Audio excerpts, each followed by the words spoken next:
The truth is Valentine's Day is really about the lady, not the guy, right? But I think I want to challenge us wives that we can bring it and do something fun. Maybe it's on day 4, Teddy Day.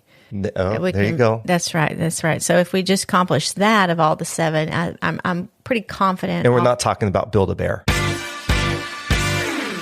Welcome to the Art of Espousing podcast, and thank you for taking time to listen today. We're super excited about the content we want to share with you, and we believe that's going to be helpful for your marriage practice. Hey, if you're new to the show, we want you to know that the reason we do this podcast is because we believe that every marriage can move from mundane to masterpiece level. But we know personally that that work of art doesn't just appear. It requires intentionality and practice to be crafted and shaped. Our goal with every episode is to give you tools to practice that will help your relationship not just survive, but thrive. Before we jump into today's topic, we want to make sure you know about the Marriage Reboot Retreat.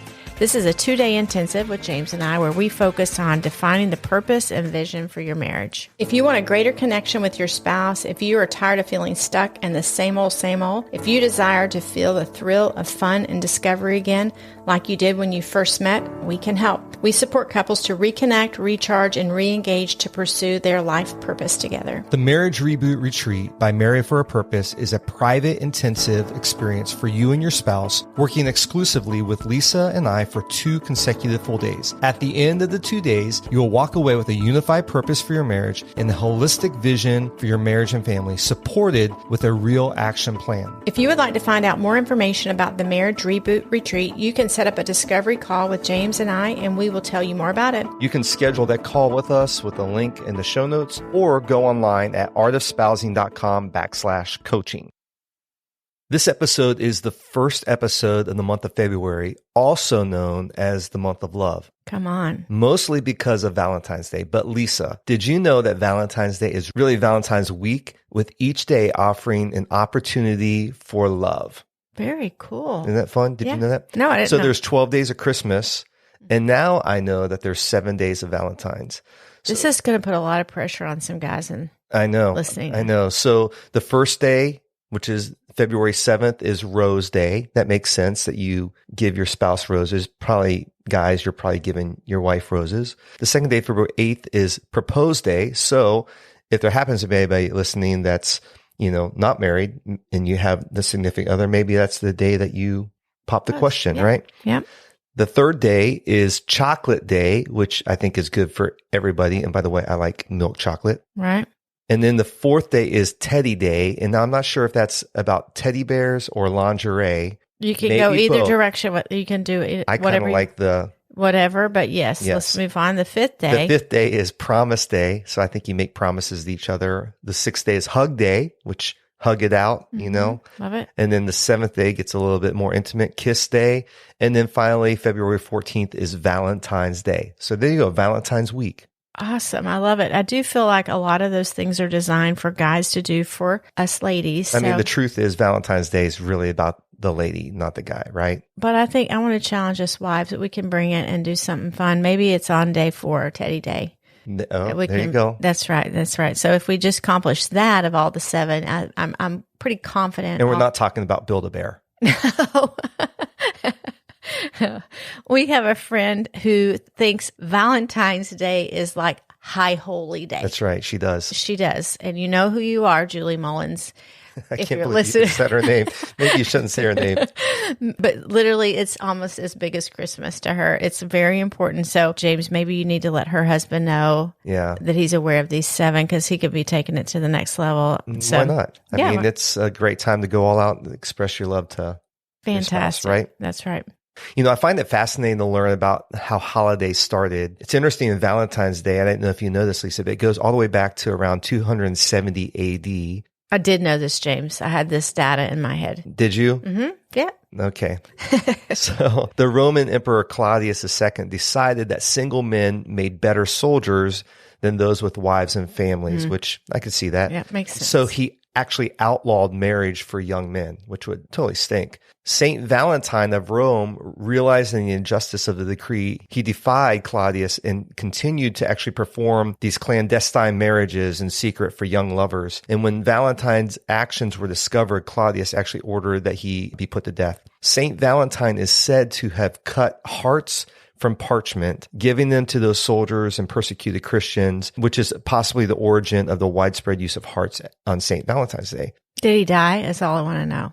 St. Valentine's Day? Yeah. Did he? He was put to death. Well, I didn't know if it was just like maybe he ran away in secret. No, I just said that he was put to death. Oh, gosh. Yeah. Okay. I'm sorry. You missed that part of the story. I totally missed it because I was just worried about him dying. Okay. I'm glad it was so profound. Okay. But anyways, that's one of the legends of the origin of Valentine's Day. One thing we know for sure that today it's all about love and romance and the opportunity to surprise and delight your spouse. So we've had some great Valentine's Days over our 30 years of marriage, right? So we've been married 30 years, but we dated 3 years. So I have 33 Valentines from you. So you crushed it 1 year. Specifically. Only 1 year. No, hold on. Wait for it. I didn't start out right, but wait for it. 1 year, we were married, I think 9 years because our oldest was in first grade. Right. You did the most creative, thematic Valentine's Day that awarded you a pass on Valentine's Day gifts or surprises for me for the lifetime that we're married. Well, I haven't taken advantage of that, but I granted it to you. It was pretty cool. It was pretty cool. It was a Mission Impossible Valentine's. And this was back when you had to have a CD player, like the portable CD player. Walkman. The Walkman. So the first place I showed up, I actually cleaned houses back then. So I was there. I got this CD. It was sitting there. So he had gone to the place where I clean house, left this. So I popped in this. It said, Lisa, listen to this. It's like, dun, dun, da, da, dun, dun, da. If you choose to accept this mission, then I went to the next thing. I was at car line picking up our daughter, and the car lady comes over to me with a CD. Right. So the whole day was sprinkled with these CDs that took me to the next mission, which led to dinner. You had arranged childcare for the kids, which led to a great Valentine's night. That's right, which was the ultimate mission. That's right. So it was really your mission.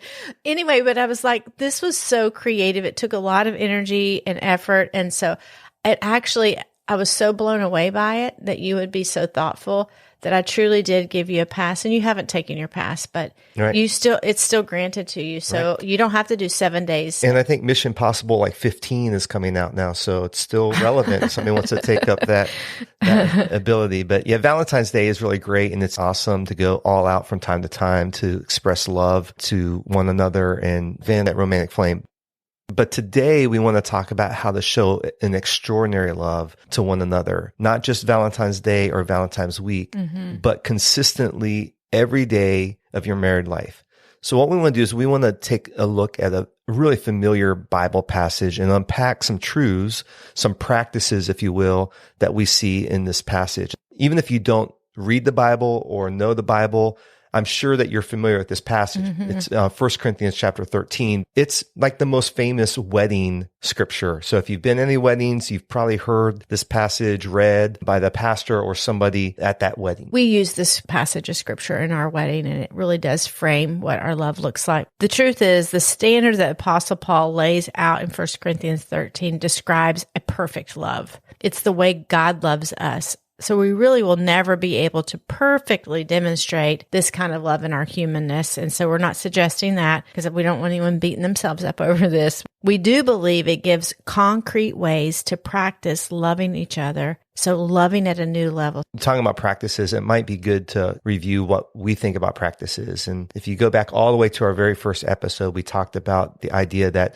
a lot of couples have the practice, the institution, the marriage, but they're not doing the practices that are going to keep their marriage. They're going to keep their marriage vibrant and thriving. Yes. We talked about that the practices is spelled with an S and practice, the institution is spelled with a C. So what we're talking about today are 3 practices that are going to continually propel your love, propel your marriage, and help you move from mundane to masterpiece level. You're going to level up your love. Level up your love. I like that. Yeah. When you talk about love, our love is an outward expression, right? It should be more than just about how we express love to one another, but there should be something about the standard of love that speaks to the world. One of the purposes for our marriage is actually to demonstrate to the world what real love looks like, right? What God's love looks like. And, that's a great way to kind of frame this is it's leveling up our love that we demonstrate to one another, but that we can also be an example to the world. The Bible mentions love multiple times, and as Christ followers, how we're to love each other. There's this passage where Jesus is talking in John 13:35. He says, "By this, all people will know that you're my disciples if you have love for one another." I love it. Yeah. And so actually, we want to level up our love because we want to enjoy, not just endure our married life,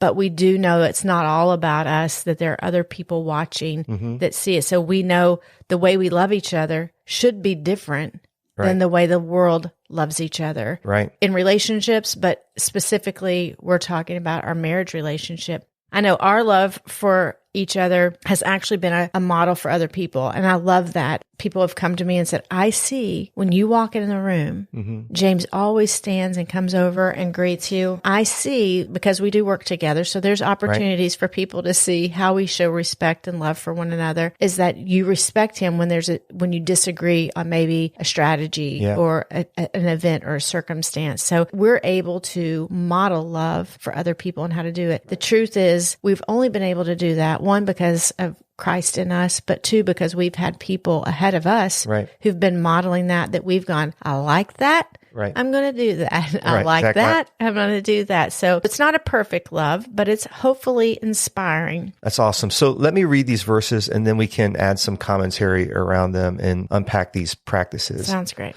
1 Corinthians 13, starting around verse 4, says, "Love is always patient and kind. It's never jealous. Love is never boastful or conceited. It's never rude or selfish. It does not take offense, and it's not resentful. Love takes no pleasure in other people's sin, but delights in the truth. It's always ready to excuse, to trust, to hope, and to endure whatever comes. Love does not come to an end." So in this short passage are like 16 descriptions of what perfect love looks like, right? Right. This passage also gives me like this visual image in my head, because I see things very practically, of this like checklist. One side is what to do, and the other side is what not to do. Right. We want to give you 3 practices, though, that will sum up this passage that you can take your love to the next level, because who wants to just stay where you currently are in love? Right. We always want to increase. So the first one is we need to practice patience and kindness with one another. Being patient is actually really difficult. It takes a lot of discipline not to be in a hurry, not to push past a moment. It drives me crazy when you're at a stoplight, it's red, then it turns green, and you hardly have time to lift your foot off the brake. I hate this. And put it on the gas that some ding-a-ling 5 cars back is blowing the horn as if you're not going to move. Like they're just judging that you're on your phone. So impatient. Yes, so impatient. If we're not careful in our married life, we can get into the habit of honking the proverbial horn at our spouse when they don't move or act quickly as they think they should, or that we ourselves would. I love the definition of patience. It's able to accept or tolerate delays, problems, or suffering without becoming annoyed or anxious. I just lied. I don't love this definition. This is a very hard definition to discipline yourself in, but it does frame it out. Love is patient. That's true. And one of the things I would just add here is that maybe you're in your relationship right now in your marriage, your spouse isn't maybe where you want them to be. Or the idea of what you have for your relationship isn't there. But this next level of love is dependent on each person. So it's dependent upon you to have patience and allow God to do the work in your relationship and with your spouse, to tolerate maybe delays of what you think. The patience is actually for each one of us to be patient, right? Right. So I think that's really good, not being annoyed or anxious. I love this thought that true love actually lengthens the fuse of patience. Yeah. So when we're practicing this kind of love with the intention of really preferring one another, it's going to lengthen, it's going to increase our patience. I also wrote this down, that love covers a multitude of irritations. I know I irritate you all the time, but no. I'm glad you're patient with me. Your rhetorical questions don't bother me at all. I think the other part of that practice is not just patience, but kindness too, right? The kindness of always looking for ways to lift your spouse up. You do a great job with this. Oh, I appreciate that. You do too. Always looking for ways to help carry the load, the consideration of one another's needs. You know what you did the other day? This week I had a really bad 12 hours, which rolled into the next day. So it started in the evening and rolled into the next day. And I was at work and you knew I was sensitive and I was exhibiting a lot of self-control. And so you came to me with a coffee in my office and you didn't say any words. You're just like, just handing you a coffee. Yep, just hand me a coffee. But that small gesture, I'm thinking of you. I know that you're powering through, Lisa. Yep.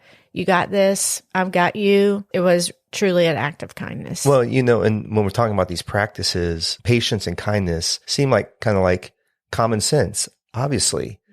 But we know that common sense is not common practice, right? Right? And the easiest things to do are sometimes often the easiest things not to do. So say that again. The easiest things to do are oftentimes the easiest things not to do. We can say that, obviously, you got to be patient and kind with your spouse. But how are you practicing that? It's oftentimes in the very small things that seem so easy to do. Taking your spouse their favorite treat or coffee, that's an act of kindness. It's not that hard to do, but oftentimes we get so busy in the whirlwind of life that we're not doing those things. Or obviously being patient, but how hard is it in the pressure of the moment to actually stop and pause before you react?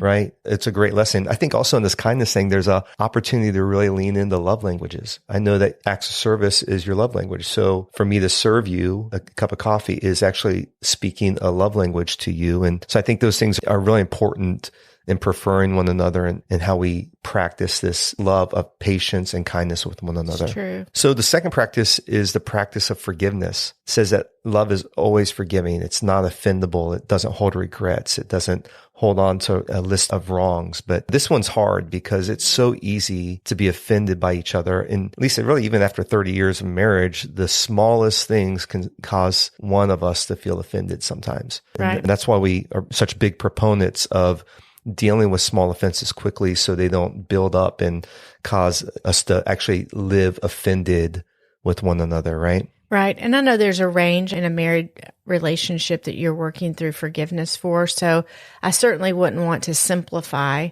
how easy forgiveness is. Right. Because we may not be looking to forgive small offenses. There may be some people listening that they're really trying to overcome and continue forgiving things that are really broken trust or infidelity and things like that. That's a big issue that takes a lot of time. So we're not minimizing or saying what we're about to talk about. What I'm about to talk about forgiveness is that there's counseling, there's things that go in and around that, but the principle is still true. Yeah, it is. It doesn't change, which is forgiveness is the key to avoiding resentment. Great marriages are made up of two great forgivers. That's right. I know from my own personal life that forgiveness is a choice. Feelings will follow. We often don't feel like forgiving. It's true. Our sinful nature will want to hold on to things. When we don't fully forgive, we risk allowing hurt and offenses to build up. And we often say small offenses build large fences, That's right. which divides us.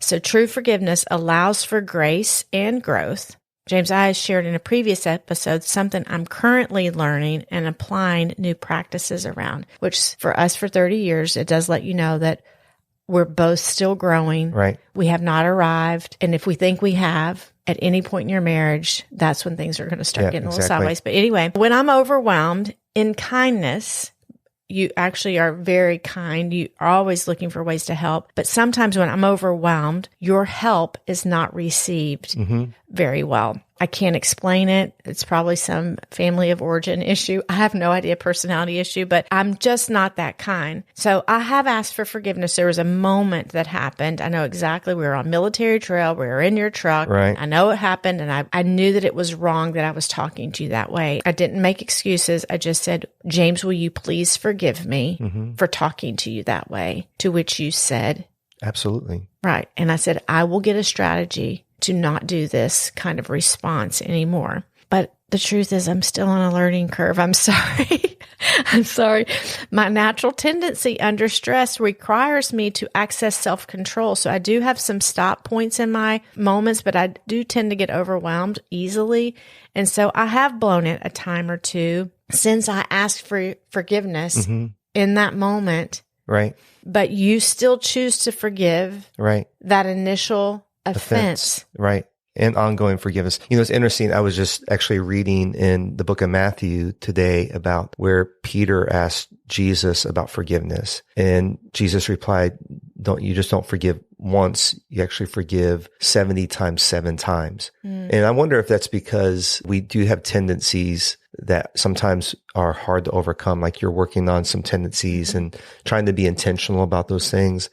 But the grace, the kind of go, I'm not going to just say, well, that's just how you are and you're never going to change, but the continually to offer grace and forgiveness in those areas that maybe our spouse is struggling in or trying to overcome or make a difference in, Right. Well, I think that you could keep a record of wrongs. And this passage talks about that. Right. Because I do have a record of wrongs in this area. Right. So you could keep those stockpiling. But I think you have leaned into forgiving, but the other piece is, that I'm working. And I think when we talk about a marriage relationship, that's where you start getting traction is, I am forgiving you for that, but I'm owning my responsibility to be better and I'm verbalizing that. So, there's hope that I'm not going to keep doing the same thing. That's where I'm talking about when we talk about the big things that we're forgiving, there really has to be some movement forward, plan, strategy for different behavior. It's not a continual forgiveness of me being snotty to you and biting your head off. That I can't go, well, that's just the way I am. Right. But I don't want you to manage me. Right. I'd really rather manage myself. Jim Rohn quote for you, James Duval. Oh, come on. If you don't discipline yourself, you will be disciplined. It's true.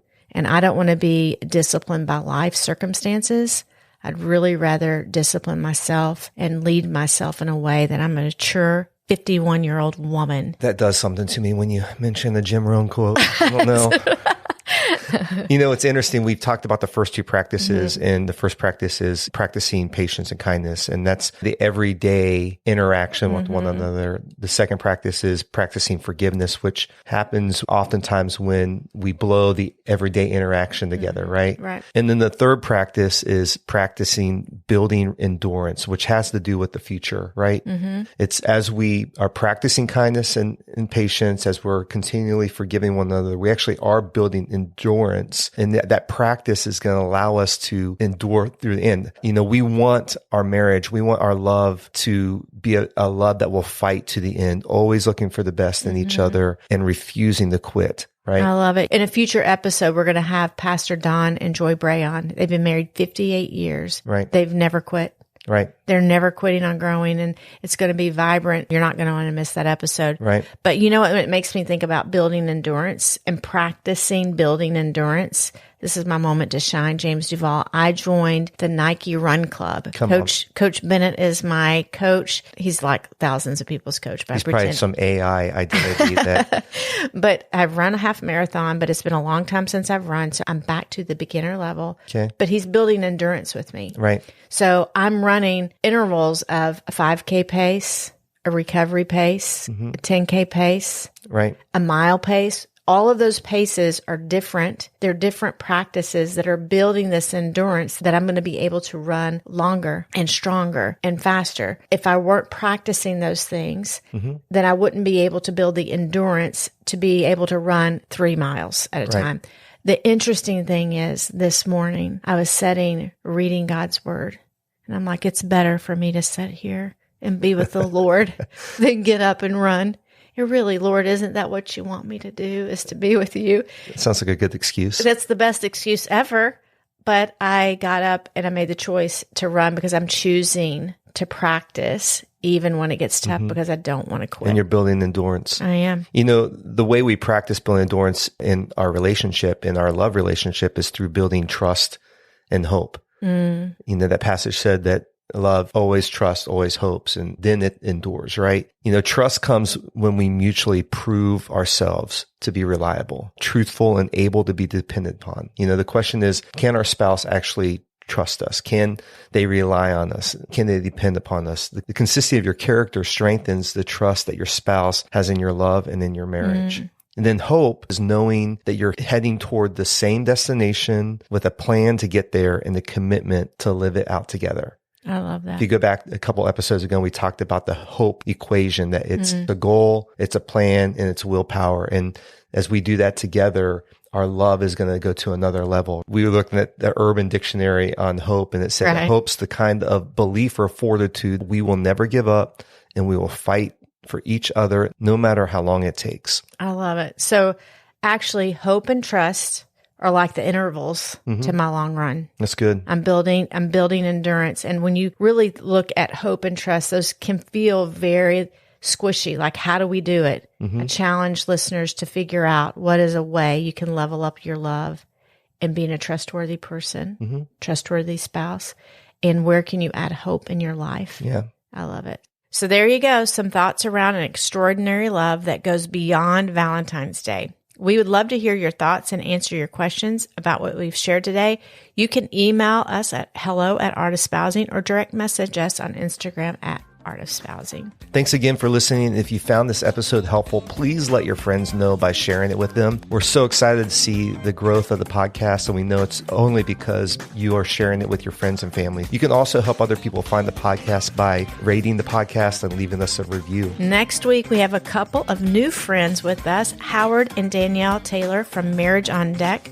You're going to love them. You are. It's a rich conversation. We hope you will join us then. Have a great week, and we'll see you next time on the Art of Spousing podcast. Until then, bye-bye.